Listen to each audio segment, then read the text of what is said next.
Okay, so we've got the tac parked in the yard this morning, which can only mean one thing, and that's that good things are happening, and today is no exception. Pinky's brother and father were over here yesterday, and we are laying out the groundwork for Turtle World Phase 2, where we are going to take this small enclosure and completely expand upon it and make it way better. So we've got the trenches outlined for what the new wall is going to, where the new wall is going to be. The posts here ready to go in today, and this is just going to give the tortoises so much more room. They're going to have both sides of the house now, all the way around, front and back, which is going to give them a lot more room to roam, a lot more temperature gradient, so they're going to be able to pick sun or shade or whatever they want a lot better than they can now in their more confined space.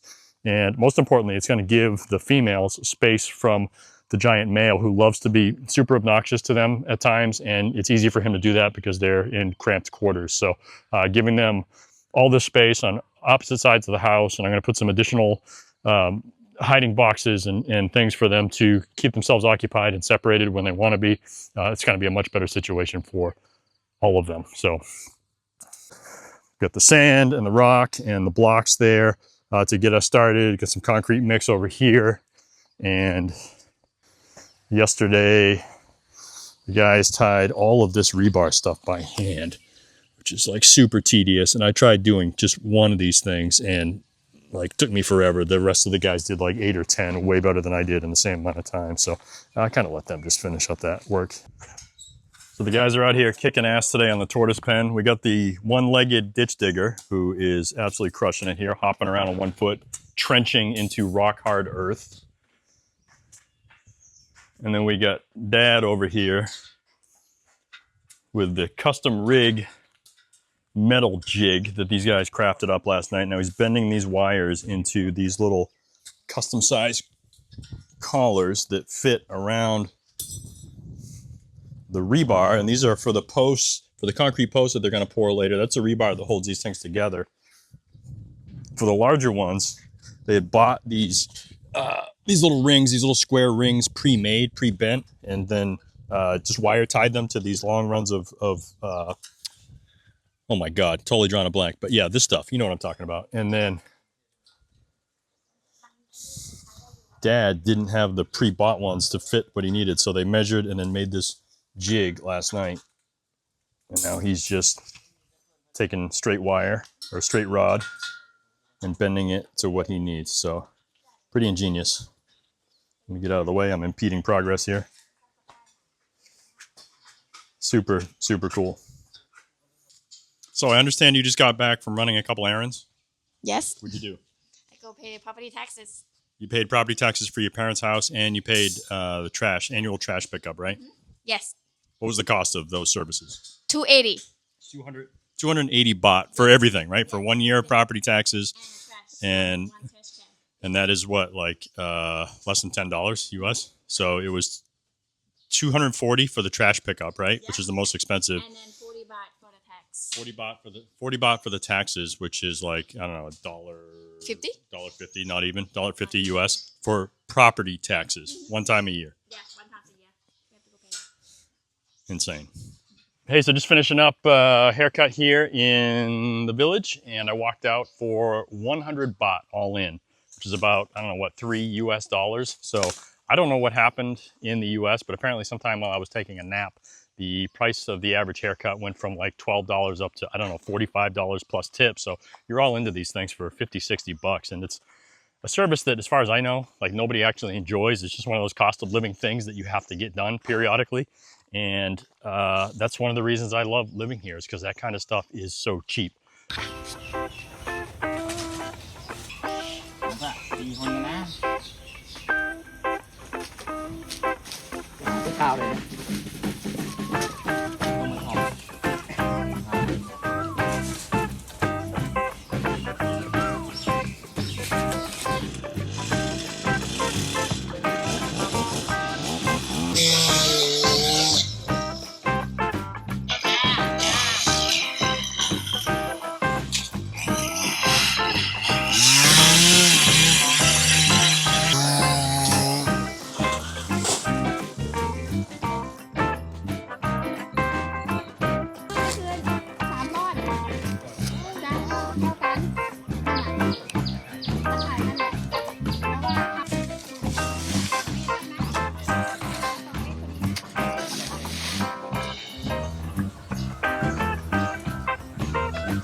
nothing else.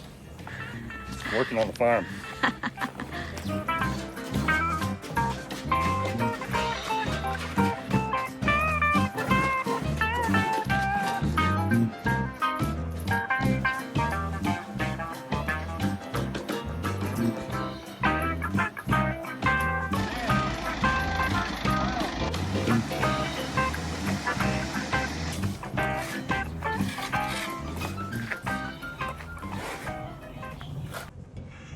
All right, so I am on my way to the land office this morning to close on our house. And you say, wait a minute, Ryan, I thought a month ago you already closed on your house. And if you thought that, you would be correct because that's what I told you. However, I did not specify that we actually only closed on the land portion of our property and not the actual house. In Thailand, it's a thing where you can own the property, the actual land, the real estate, but you don't own the house. And in this case, our seller owned the land, but his son owned the house, and the son was not available that day of closing, and there was some other paperwork and things that needed to be dealt with. So we opted to just close on the land and take a leap of faith that relations would not totally crumble and that we would still be able to close on the house, which is now a month later, and that's what we're doing. So ideally, I would not recommend that folks do that. You want to close on everything the same day. Don't leave anything flapping in the wind. It's a risk for both sides. If something should happen, relations should deteriorate,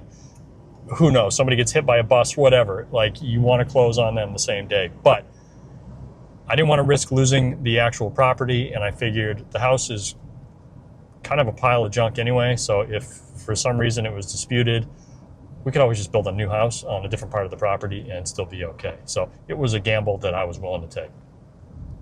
Hopefully, we're not in for another 7-hour day at the land office like we were for the land closing. Pinky's there now on my way to meet her. I have to sign something. I don't know why, because I don't have any rights or ownership to this thing, but apparently I need to be there with my passport to sign something. So on my way.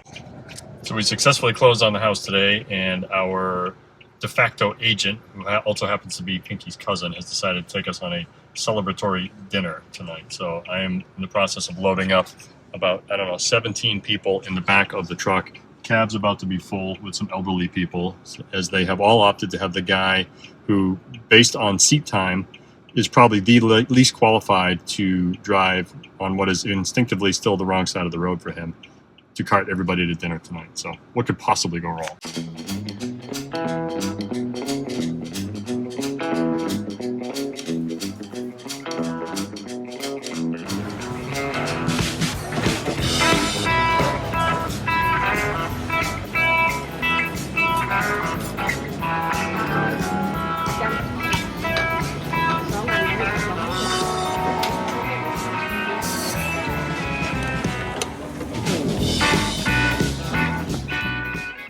Okay, quick update from the tortoise pen. We are up and running here. It is fully functional. Got the gate operational over there, got some crushed rock and some bedding down. We're still working on the landscaping in here, still working on a lot of things in here. But as far as the tortoises are concerned, they are free to roam their new habitat, and they have kind of bedded down for the night, which is what they do right around sunset. Got the skim coat making its way across, slap a coat of paint on that when it's done. And now we have all this new room. This security fence, which I think Nye spent, 3 days riding the lightning on the welder, getting all of this chain link tediously tacked to the channel and got that installed, so it looks great. A little bittersweet here. As you know, we lost Mama Tortoise along the way during this expansion, so she unfortunately never got to see the completed project here, what would have been her new expanded stomping grounds. But I guess if there is anything positive there, the other two seem to show no signs of ill health or any of the symptoms of what she had. Everybody is faring well and eating and acting strong. So fingers crossed that whatever she had was isolated just to her and not going to be contagious to these guys. So super psyched to have this up and running and giving these tortoises a lot more space to roam around and do tortoise things.